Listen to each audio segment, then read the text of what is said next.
Bonjour à tous. Bonjour à tous. Bonjour Arnaud. C'était passionnant, on en a parlé dans les couloirs du coup des pharmacies et tout. On a appris un truc. Vous saviez que pour soigner les cernes, il faut mettre de la crème anti-hémorroïde. Ah mais On a découvert ça en discutant ensemble dans les couloirs. C'est fou. Amélie atteste. Je veux dire.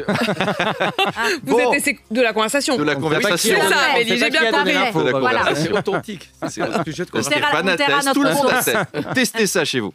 Aujourd'hui, c'est jour de fête, Apolline. Ça fait 1 an qu'Emmanuel Macron a été réélu. Eh oui, on se souvient tous de ce qu'on faisait il y a 1 an. On votait sans enthousiasme dans une école primaire. Et aujourd'hui, partout, les gens sont sortis dans les rues pour fêter l'événement en tapant joyeusement sur des casseroles. C'est les 1 an. c'est ça. C'est les noces de Téflon, Apolline. Joyeux anniversaire. Et oui, aux États-Unis, Kennedy avait Marilyn Monroe et sa voix suave pour lui souhaiter son anniversaire. Chez nous, c'est Mathilde Panot qui tape sur une cocotte minute. C'est 2 salles, 2 ambiances. Alors, à propos de ces casseroles, la préfecture de l'Hérault a expliqué que ce week-end, elle n'a pas pris un arrêté pour interdire les casseroles, elle a pris un arrêté pour interdire les dispositifs sonores portatifs. Et certaines casseroles ont été confisquées au nom de cet arrêté. Heureusement que les gendarmes n'ont pas fait encore plus de zèle, hein. Monsieur, je vois que vous avez un dispositif sonore portatif de type nouveau-né. Je vais vous demander de couper le son, s'il vous plaît. Mais c'est un bébé, il pleure, j'y peux rien. D'accord, je note. Le contrevenant refuse de couper le volume de son nouveau-né mentionné susditement. Roger, tu confisques le bébé, s'il te plaît.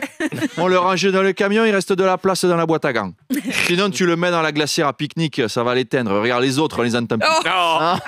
Non. Tiens, Apolline, est-ce que vous voulez un peu d'histoire? Oh mais tout à fait. Oh mais oui, c'est secret d'histoire. Il faut savoir que la tradition de taper sur des casseroles vient du Moyen-Âge. On appelait ça un charivari et ça visait en particulier les mariages mal assortis. Assortis tout court. Lorsqu'un homme riche, vieux ou moche épousait une fille trop jeune, eh bien les villageois organisaient un concert de casseroles devant chez lui pour perturber sa nuit de noces. Vous auriez pas écouté Nicolas Poincaré, dis donc. Alors, un tout C'est petit notre peu. expliquez-nous. Alors évidemment, dans le cas de Macron, on n'est pas dans le cas d'un vieux monsieur qui épouse une jeune fille, hein, c'est même plutôt le contraire. Mais c'est toujours bon à savoir, un peu de culture, et merci Poincaré. Arnaud, la CGT fait polémique en multipliant les coupures de courant. Elle menace même de plonger dans le noir Roland-Garros ou le Festival de Cannes. Oui, alors la CGT utilise cette stratégie de la coupure de courant, notamment sur les déplacements d'Emmanuel Macron.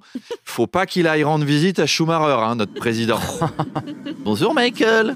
Alors dites, j'espère que ça va mieux, hein. Vous souffrez plus? Michael? Bon, désolé Michael, hein, c'est les moustachus, hein, c'est pas moi. Et là, la CGT menace même de plonger dans le noir Roland-Garros.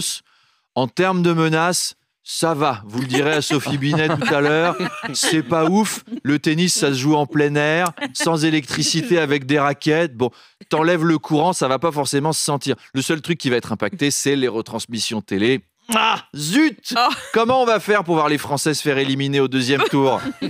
Quant au Festival de Cannes, si tu coupes le courant, évidemment, c'est plus emmerdant. Tout marche à l'électricité. Ce qui a fait réagir un ami de cette matinale, un habitué de cette rubrique, Dominique Besnéard. Ah, Dominique. Quel bonheur de vous accueillir. C'est scandaleux. Cette menace de la CGT, la culture doit rester accessible. Le public doit pouvoir voir les films à Cannes. Surtout que cette année, Apolline, il y a un bijou. Un bijou hors compétition que la CGT va adorer.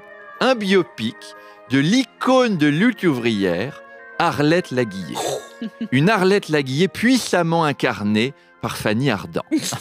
Au début, Arlette rend visite à 2 amies à elle, des ouvrières qui vivent sous le seuil de pauvreté, Isabelle Huppert et Carole Bouquet.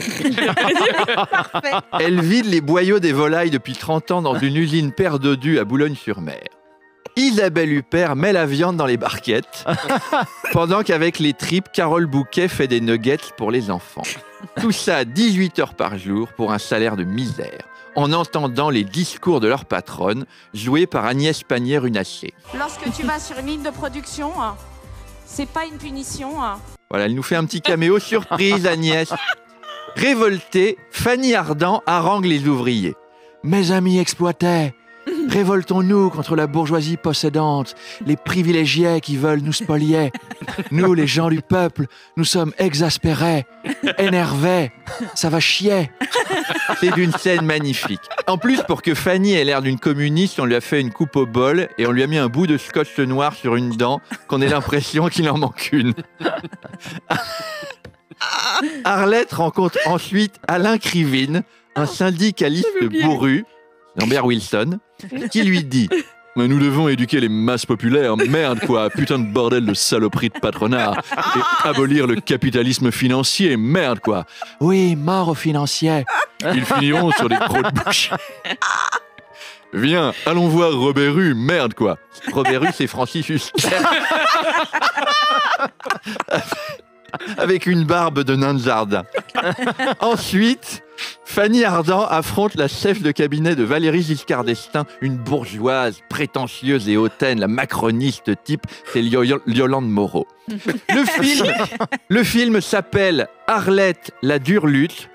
Et si la CGT empêche la diffusion de ce chef-d'œuvre, j'installe une dynamo dans la cabine de projection et je pédale moi-même pour le diffuser. Et on a hâte de voir cet excellent film. À demain.